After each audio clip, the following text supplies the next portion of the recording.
The whole thing is to create chaos. Oh, I just want some good news. Oh my Anybody's God. got any good news? Well, it's deliberate. It's obviously deliberate. Of course, it's a control. Tell you to vote, vote, vote, but if you don't have any good people to vote for, then who are you going to vote for? Rhetorical. Everything is just. And in the end, we have no options anymore. We have no options. It seems like we have no options. I'm going to vote for America now. What the fuck is going on? Is a Fiji Mermaid sponsored special broadcast, your Canadian 2021 federal election political resource.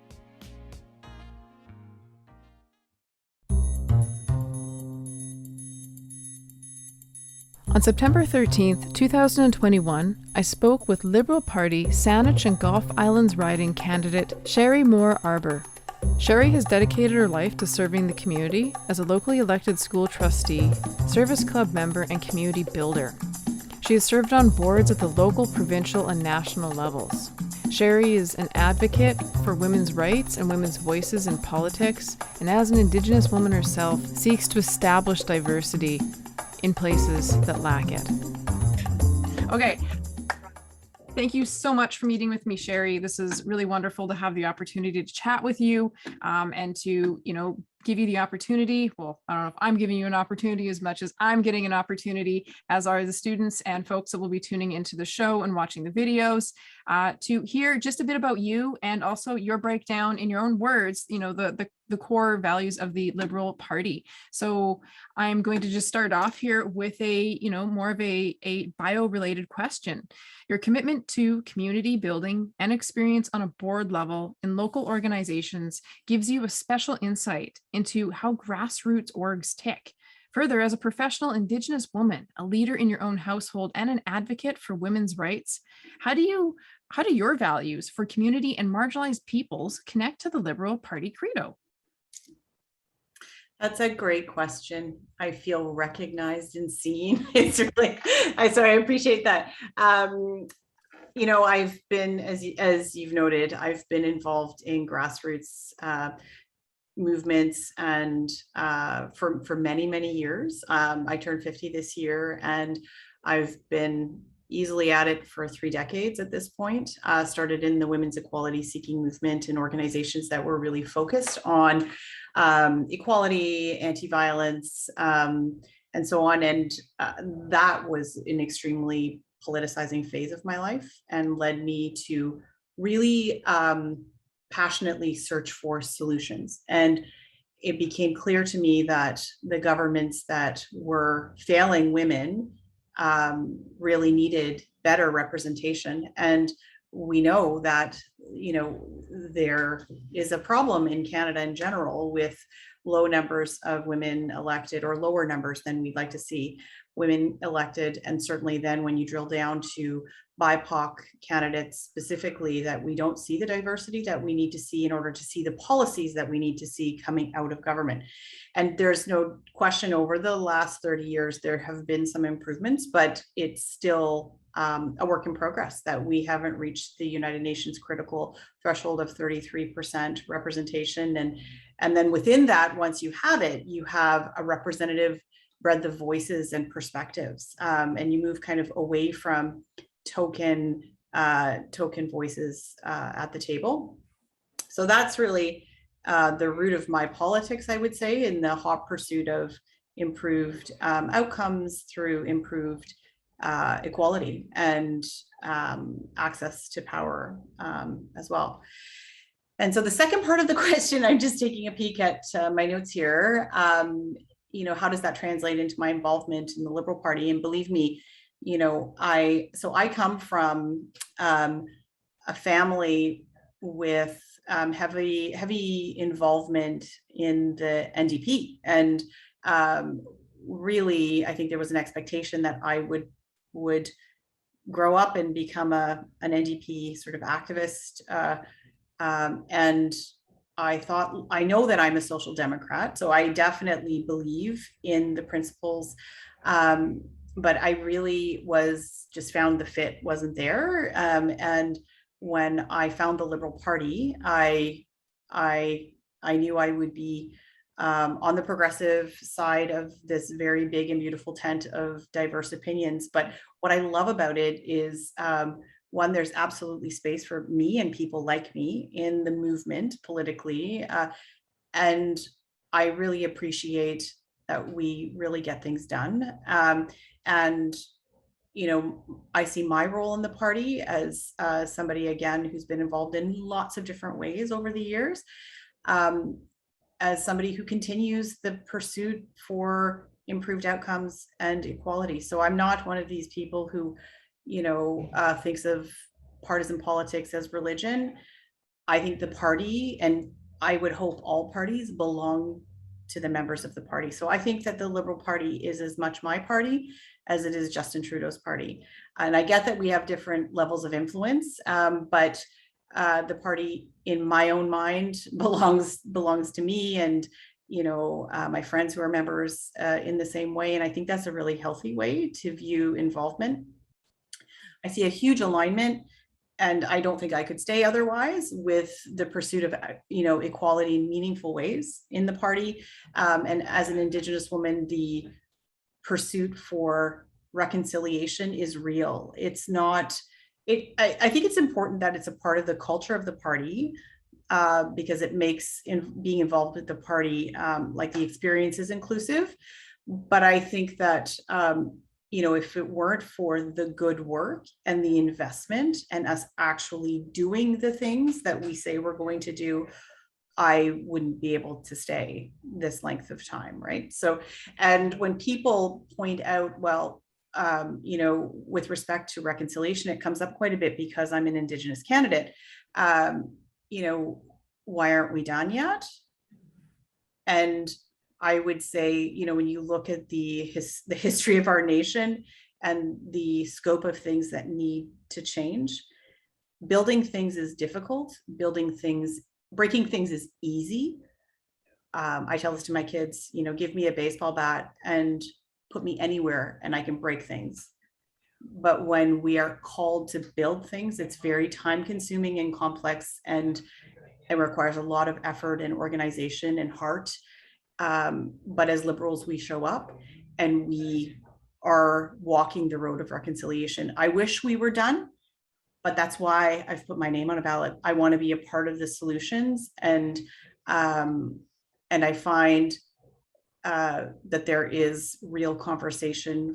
There's a real contribution for me to make in conversations around reconciliation. I hope that answers your question. Oh yeah, that is fantastic. Thank you so much. So thorough and just covers on many levels. And I think that will really help a lot of people to appreciate your connection and your choice of being a Liberal candidate in general. So thank you so much.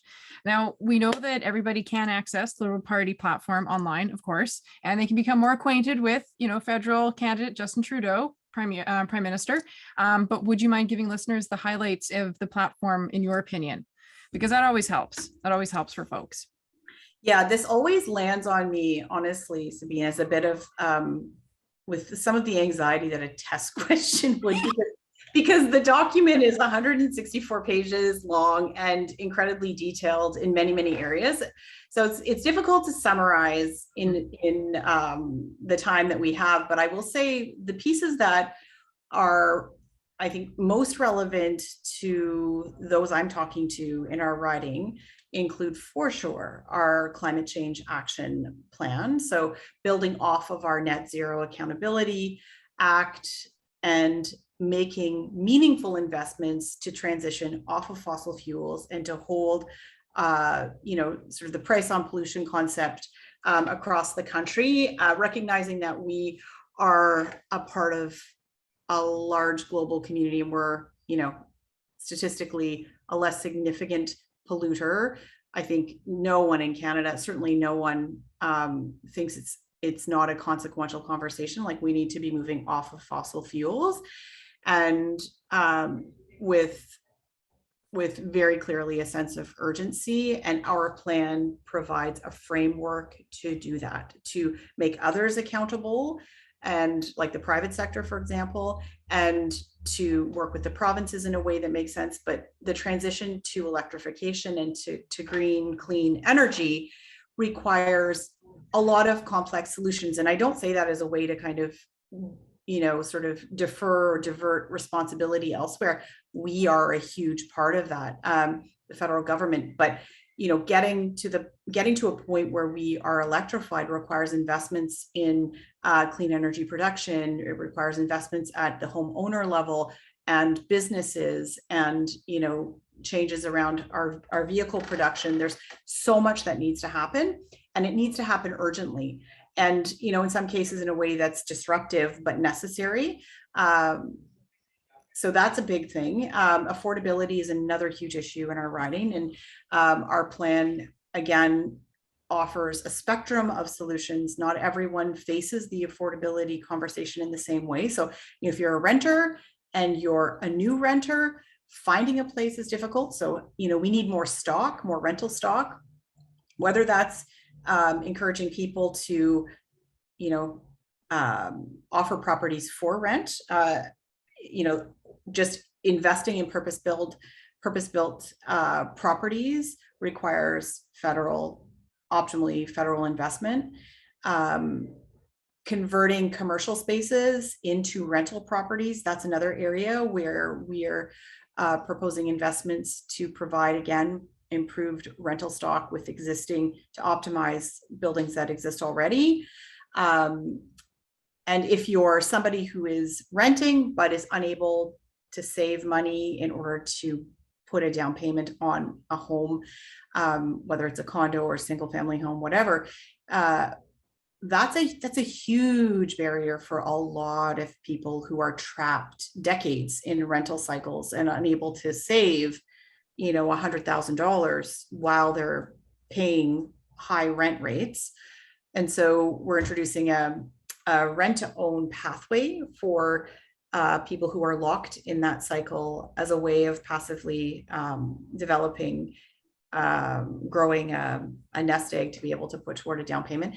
And then there's a spectrum of solutions for people who are in the market but find the housing conditions are really difficult, whether it's getting rid of blind bidding, allowing home buyers, giving them a bill of rights, which would include the right to have a home inspection as a condition of purchase without disqualifying you, and putting a lid on speculation, which is arguably also driving up price. So and the other thing I would say that's so we've already talked about reconciliation. The other thing that's pretty significant is healthcare. The Gulf Islands part of our riding in particular, I'm a full-time Gulf Island resident. I live on Galliano with my kids. It's challenging. Healthcare is very challenging. So either a shortage of physicians or hours available, clinic hours available, having to travel to get healthcare. And then, even those in the peninsula report challenges with retiring physicians not having anyone to step in and take on the patient load.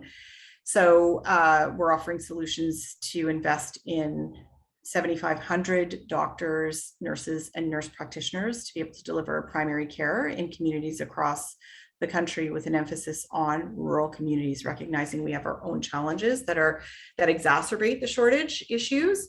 But the healthcare shortage issue is also connected to affordability.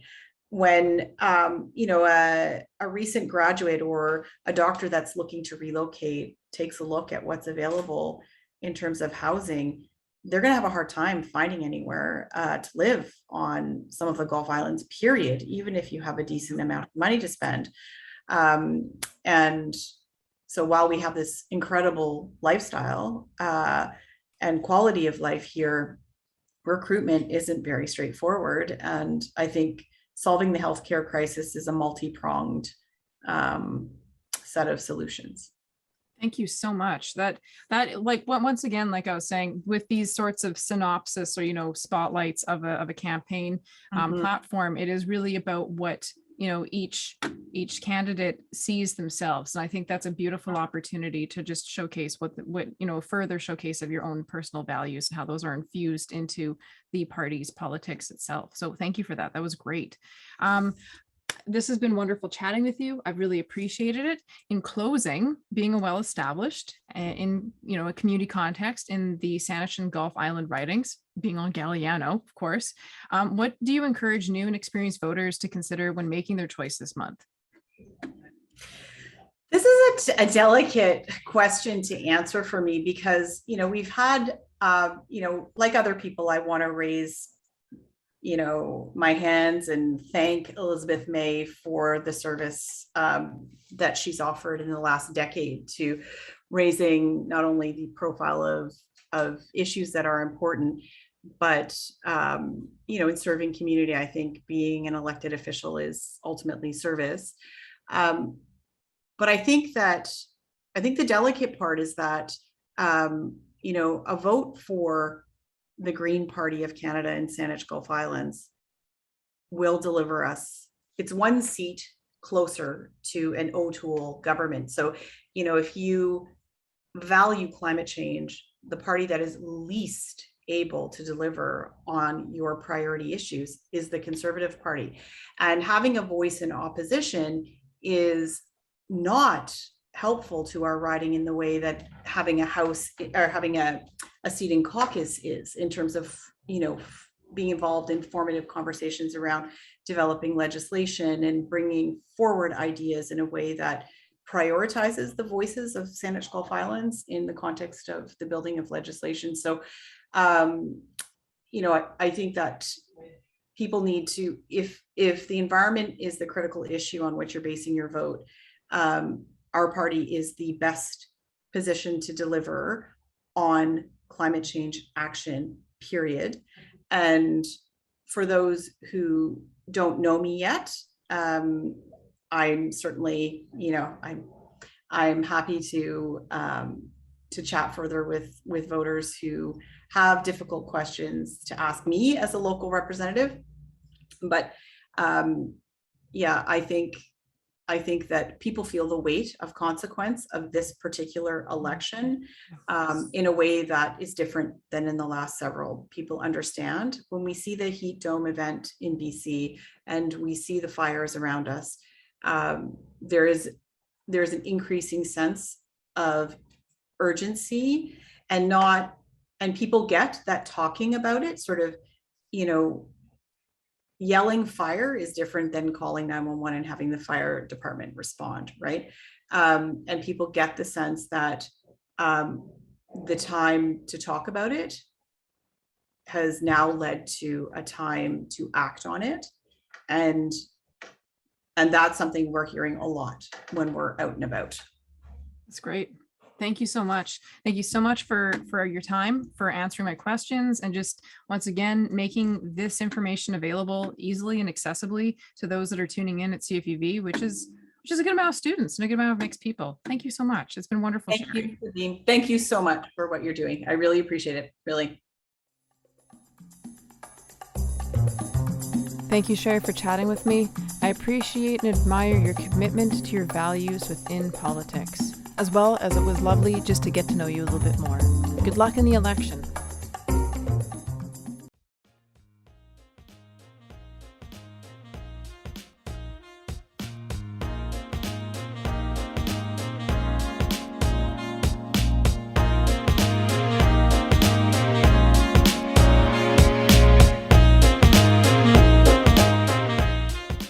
What the Beep is conducted on the unceded Coast Salish territory of the Lekwungen and Wasanich nations.